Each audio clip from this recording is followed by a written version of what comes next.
Hello, everyone. Welcome one more time to Live with Intelligems, a weekly show where practitioners, experts, and basically people that, in most cases, do experimentation for a living join us live for unscripted conversations on some hot takes, what's working, and what's new on the space. Today, I'm particularly happy and excited because a good friend of mine, someone who I have met in, I think, several countries at this point for industry events, and someone I have worked with is joining us. I have my good friend, Lucia Brink. I hope I pronounce it right. And she's gonna bring a really hot take that I'm very interested into, like digging into. So without further ado, Lucia, thank you for joining us today and be on the show with us. Yeah, thanks to have me. Awesome. So before we get started, obviously, the audience will want to know more about you. So I think I know your trajectory decently well at this point. The fact that you've been both in in-house positions as well as a consultant. But for those who just see you for the first time, please give us a quick bio, a quick intro about what you do and what you have learned along the way all these years. Yeah, so I built my first web shop when I was 11 years old. And I guess I'm still into that, which is crazy. Um, but by now, I have learned the trade of experimentation, CRO, and UX research in-house. And got to see the magic of that and what that does for organizations, but have also worked on the agency side, and now actually am founder of agency the initial, and we help brands that do more than 100 million a year build in-house experimentation capabilities. That's a really good elevator pitch, and I think you've been perfecting it over the last few months. I think it's also important to mention that Lucia is a best-selling book author, so Yeah, I love my don't forget books. about that Not sure if you part. can see. Tell us more about that. How Oh that yeah, happened. I mean, so I'm actually like a literary novel slash poet as well. But I mean, why you wouldn't be able to be an artist and also do experimentation, right? It can make sense. Um, yeah, and that's just another fun part I've explored next to being a karate champion. I guess I've learned many trades and skills and tried to elevate myself up to a very high level in doing that, and just improving. And it's the same piece of experimentation that you do with a web shop. You can do in sport, you can do in art, you can do probably in music, but I'm not that skilled with musical stuff. But yeah, it's just a mindset of improving yourself constantly. Yeah, do you think? I mean, definitely you kind of like touch base on that, but how much that curiosity and all those skills have influenced what you do for a living today, which is obviously uh, very like very grounded into just using data to grow businesses. Like how that connect, because it might seem counterintuitive, but at the same time it could make a lot of sense. I mean, there's a lot of pattern recognition there as well, right? So things I might have picked up during karate and like being at world championships are still things that I carry into my life today because it helps me perform and give a presentation, for example, because I've already kind of learned that there. And when I think about the business side of things and growing also businesses, yeah, it is that mindset of iterating and wanting to be the best that, yeah, also I think the dots connect there very well. Absolutely. So Lucia, I cannot hold myself anymore and Okay. get into one of your recent hottest takes from the Mhm. outside. Yeah. And just for context, Lucia and I have worked together at Spiro, which is an agency slash consultancy on experimentation. We've also been connected in the space for at least 4 or 5 years at this point, as I mentioned before, meeting here and there for events. Uh, After a few of the initial experiences that you mentioned, you started your own traditional agency, but then at some point you realized that there was a better model, or at least you came up with that hypothesis that I think you're working on proving at the moment. That hot take is, I'll try to quote you, is that you cannot rent experimentation, you need to own it. You think that just running experimentation from the outside as a service provider won't make the cut and won't really influence a transformation in a business. So you organizations need to build those capabilities in-house. I have some pushbacks on that. I guess, I am partially sold on the idea, but I want to hear from you on that. Like, that's a very interesting take and something that will not go unnoticed. So why did you end up coming with this strong point of view on? I think what you always allude to is like you start engagements with an end date, which Mhm. is, I think, the novel part here. Tell us more about that. I mean, when I first started running a CRO agency, I thought I had to do it like it already existed and like I had seen other agencies do. But then I have to say, it worked kind of, but it didn't work that well. And I also noticed, so usually an agency's growth in the beginning is also very connected to the founder's growth, which is super interesting, but let's not dive too much into that there. But I also sometimes would be wary of clients leaving. And that is also what I had learned in the past. Like that it is a scary thing. Like financially, it is scary for a business to have that happen.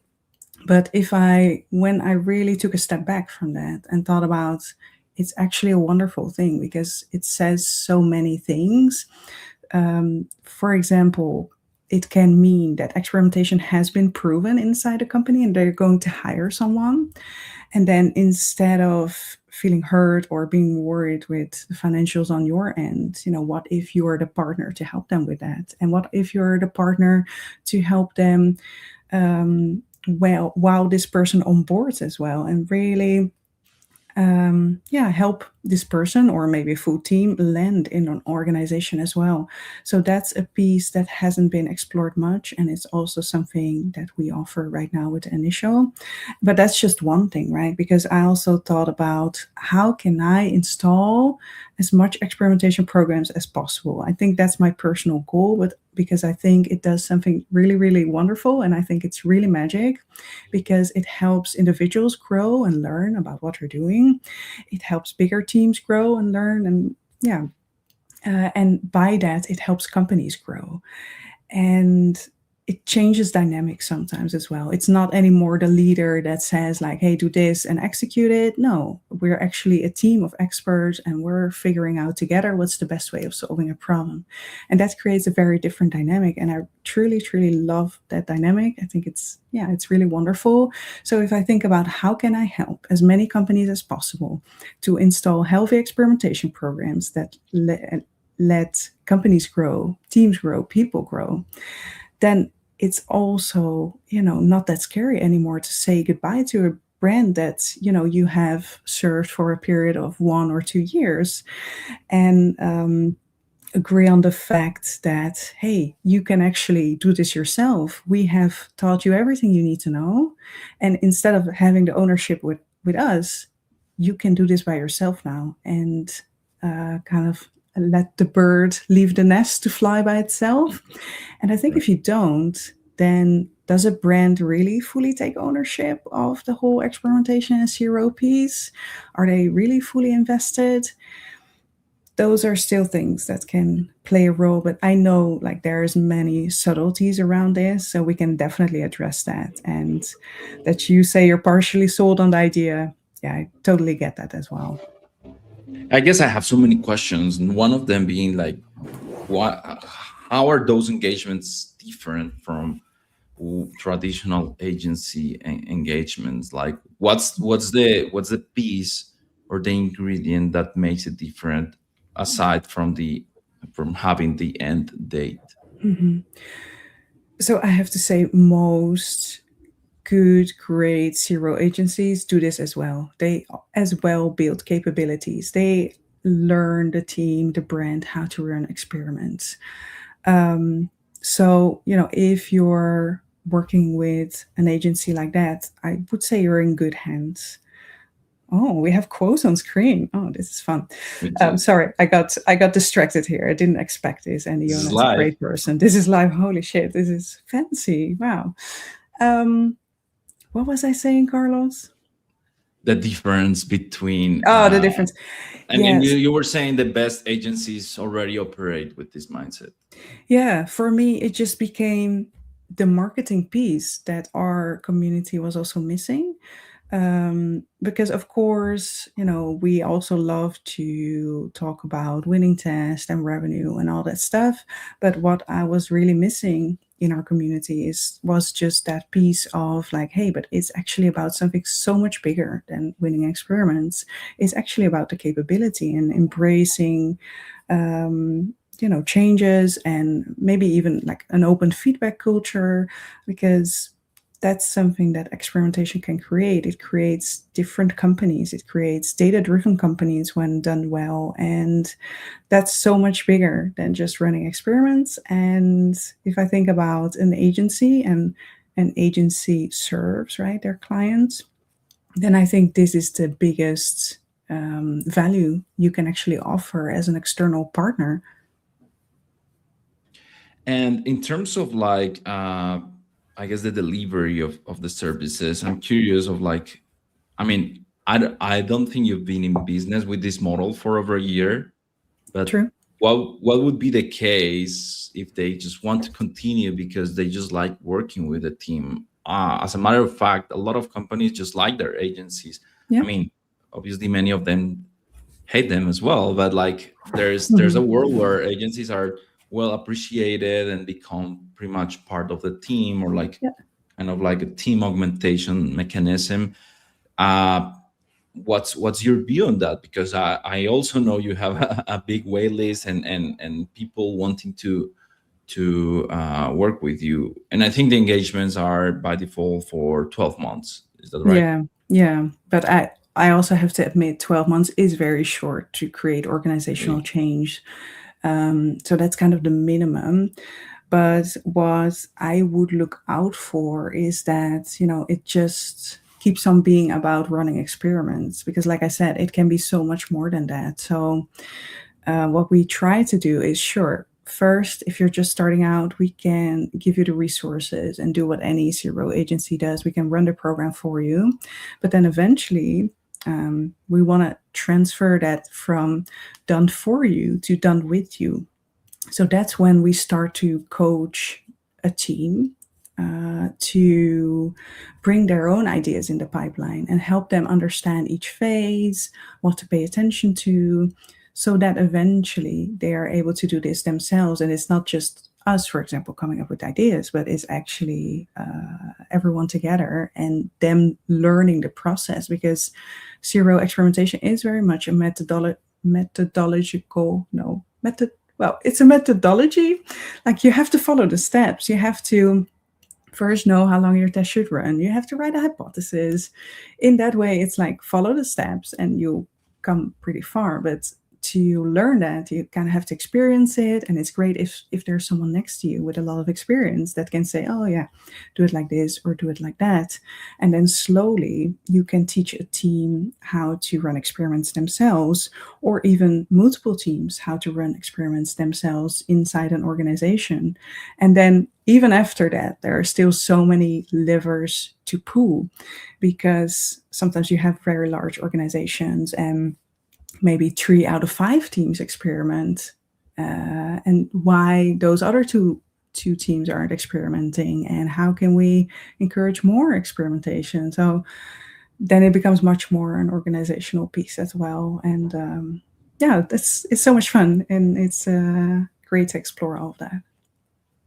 One of the most fascinating aspects of that, I think, page or way of working is that I don't know if this is by design, but definitely you're breaking the narrative of CRO just being like tweaking pixels on the screen and just marginally improving Yeah, things on a website or for a business, which is because sometimes perceived as this little thing, you know.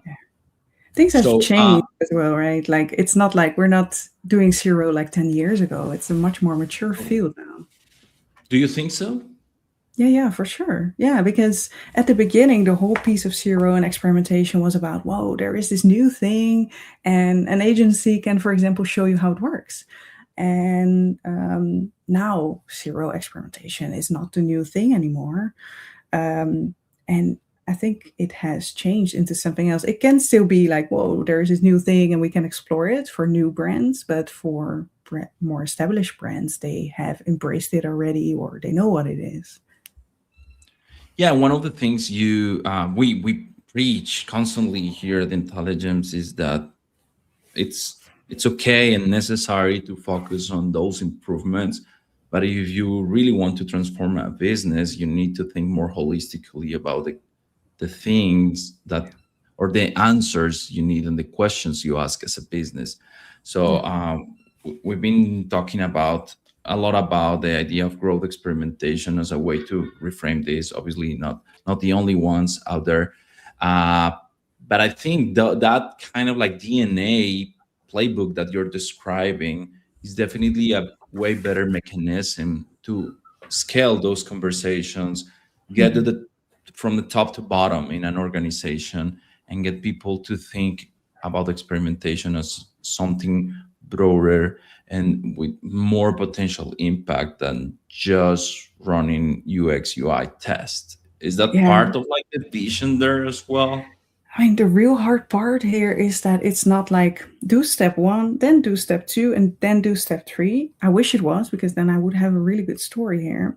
But it's actually more like a puzzle, and you're trying to puzzle all the pieces together. So every organization is so different. They might need different things. So, for example, in one organization, we had to teach the data team how to do post test analysis, and that helped them to run a lot more experiments as an organization in a whole. In another company, we help hire a team and onboard people. And that's again a very different piece. At another client, we just run the experiments for them and are now transitioning into that done for you piece. But in that sense, it's yeah, I think the idea of a puzzle is a good one, because you can start with any of the pieces and bring them together. But it's not always a set sequence in that sense. So it really depends on where the brand is, what they need help with, what is their next bottleneck in that sense. And that's where we try to help. And I think a clear element on your pitch is that you work with brands doing over 100 million a year. Mhm. Why is that, like, specifically? Is it a traffic volume thing? Is it more of like the potential impact of their experimentation initiatives? Mhm. It's just like a ballpark figure of how mature, how big they are. Like, I'm curious about um like Mhm. that The difference. framework there. Yeah, it's very different, because those organizations that we work with, let's say they have at least 100 employees, and there are a lot of people in there, and there are a lot of dynamics in there, and that's the piece I personally really love. So it's not so much for me about running tests and finding wins, but it's much more about the people, the teams, and the organization, and bringing something very healthy to that, which I think experimentation can bring. And in that sense, if I would focus uh, myself, but also the brand initial, to work with smaller brands, that means we can only impact maybe 5 to 10 people. For example, a 10 million e-commerce brand can have a very small team. So the impact is much smaller. And I would say in those organizations, usually there is something else needed.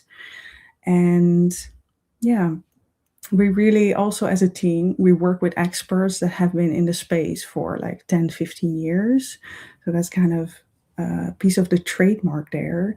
And when working with larger organizations, that is also the piece you need. Like you need someone very experienced that can help you maybe do some change management or maybe, bring that experience to the table and more than just running tests.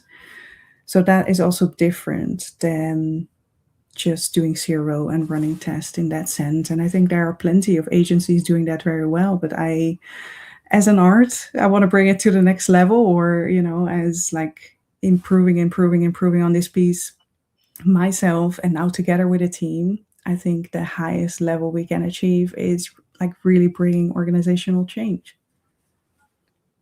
Yeah, that's actually very smart and fascinating. I'm curious, like everything you're describing sounds a lot like doing trainings, doing workshops, doing like a lot of, like, I guess, soft skills activities and like culture, or like, yeah, culture building activities. Not Mm. sure if that's even a word. How much time is really devoted to the actual execution of experiments, and how much time it's devoted to just building that culture?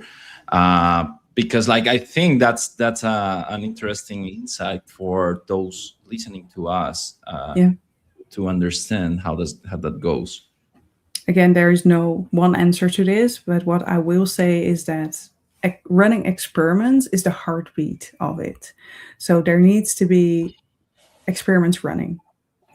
And you build on top of that, because on top of that you learn, and on top of that you involve people, and on top of that you can maybe get resources from management, because you can actually prove like, hey, we have found these wins and they bring us this, give us more to the team. So yeah, what I would say, running the actual experiments are the heartbeat and are the base of everything. And with that you can also teach a lot of people the process, bring them along, because in my experience, just workshops by itself don't always just shift Sure. the needle. There are enough courses out there that you can learn from, but actually having someone on your side and executing it and getting the experience of doing it, that is actually the real learning. So yeah, that's also, we do experimentation in there as well. Like how can we optimize to get a team or get a group of product owners to learn that as fast as possible? Totally. uh we need to touch base on AI. AI is definitely making Okay. the craft very different in Mhm. different ways. It's also make lowering the cost of running tests. Like, that's, I think Yeah. that's a fact at this point in terms of like development, maybe other phases of the process. That's changing the landscape, in many ways. Does that make in-house testing programs easier or just like noisier? Like, what is like to scale experimentation where the cost of introducing new changes is reducing dramatically in many organizations? What I actually see is it creates a lot of noise. So the development bottleneck is largely solved. I'm actually married to a front end developer and he's working at a large company, and he says, I haven't coded in a year, like actually thought about the code myself. We just generate it and then tweak. So if that development piece is now kind of solved and you can do that much easier, and if that's not the bottleneck, what I've seen happening is that teams suddenly start to run like a lot of experiments without giving it much thought about strategic alignment, or are we actually solving problems, or are we just copying competitors? So yes, you can go faster, but you might be running faster in the wrong direction as well. So that is Sure. the danger of it. So while that bottleneck has become easier, I'm not sure if it ever even was the bottleneck. So for me, as a total nerd, I just learned to code myself and would just set up experiments myself. But I would say the hardest part was always the people and the organization and creating real change and yeah, not just running the experiments. Although, like I said, it's the heartbeat. The hard part is actually the people and the larger organization. Absolutely. I think that the experiments are just an excuse in some cases, just to build on this bigger idea of just using experimentation as a superior way to grow businesses. Lucia, this is amazing. I really appreciate the bravery and the kind of like the strong point of view that you bring into the table. I think this is good for the market because people are seeing different ways of how this can be done. Mhm. And I think what I find particularly interesting is that this sounds like some kind of hybrid approach between just hiring an agency and just doing it by yourself. Like there are different models as Yeah. as well. This is intended to be a 30-minute show, so we try to keep it like grounded.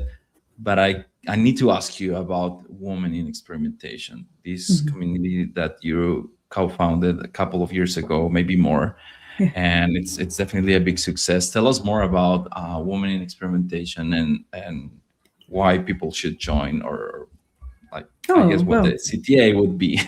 Well, thank you so much for giving the space to that.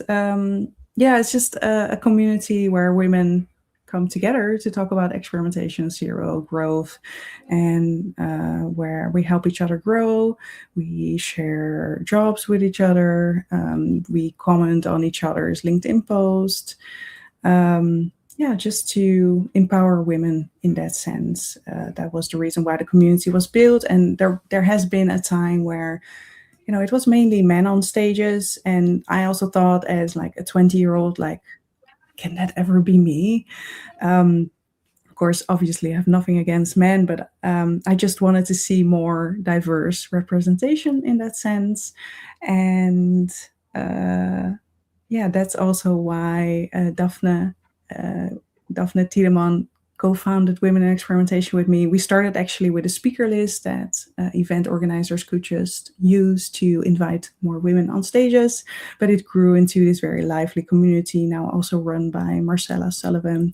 So together we run the the leadership team there, and yeah, everyone, women are welcome to join Women in Experimentation. We also have our own summit, which is open to everyone, and that's coming up in September. So know that that is Where there. can people find you to join, to tune in, Yeah, and the everything in the between? the easiest is probably just womeninexperimentation.com, and then you can apply to join the Slack group.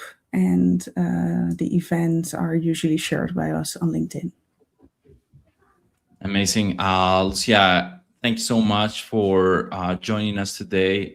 Really wanted to have this conversation with you for a while. I hope this is the first of many. Thanks for being an Intelligems partner, for being such an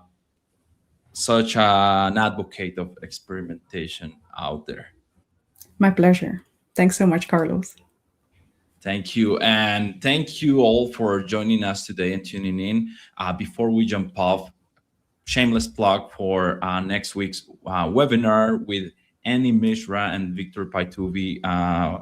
Annie comes from Hume Health as a director of growth. Victor, you guys know it. He's doing AI profit optimization and intelligence.